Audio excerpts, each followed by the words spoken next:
your perspective because you take a much broader view of the world. Yes. And I think Estonia is a great example where it worked well because they had a very digital literate population. Yes.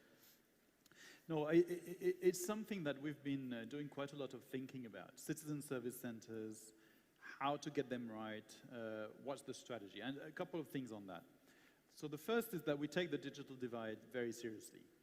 So in all of the operations and projects that we do around the world that lead towards digital transformation, one of our baselines is to look at, okay, what is the poverty profile of people who are accessing services digitally or non-digitally today? Who are the excluded part of the population? Who are the people who are having a hard time accessing? Is it disabled people? Is it people living in a particular region that's remote? Is it people who live in the city but have very low income, etc.? Is it women more than men? So that's a really critical dimension to anything we do on digital services, is first to find out what is the inequality that we are facing from day one, even before digitization. And then the second thing that we do is to say, okay, let's hold ourselves to a higher standard.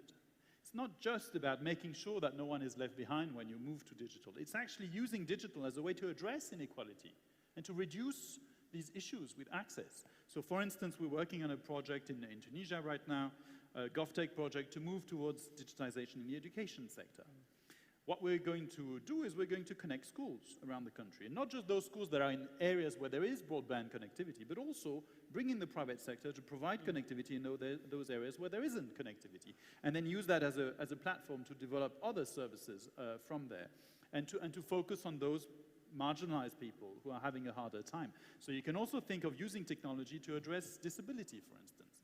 There are many disabilities that, for instance, people who are blind, people who have issues with hearing. There are many technologies now that can help actually overcome disability. And they need to be harnessed very deliberately and explicitly in order to address the device. So that's the first point.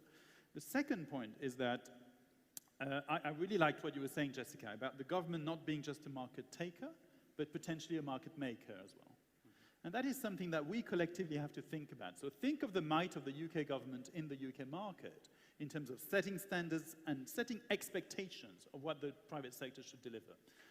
But then shift your perspective and think of a coalition of governments, not just UK, but also Estonia, Russia, Saudi Arabia, Brazil, Vietnam. All of these countries coming together, either through, the G20 would be one forum, but also the GovTech partnership could be another. All these countries coming together, talking to the industry with one voice and saying, hey, here's a standard that we would like you to meet. Here's an experience that we would like people to have that they don't have yet. Work it out. Go out there, private sector, innovate, make it happen. And these are things that we will tolerate. These are things that we will not tolerate. Open standards, and open source. I think that there is real potential for coming together and increasing the market power of government as a purchaser by coming, and as a source of innovation by coming together.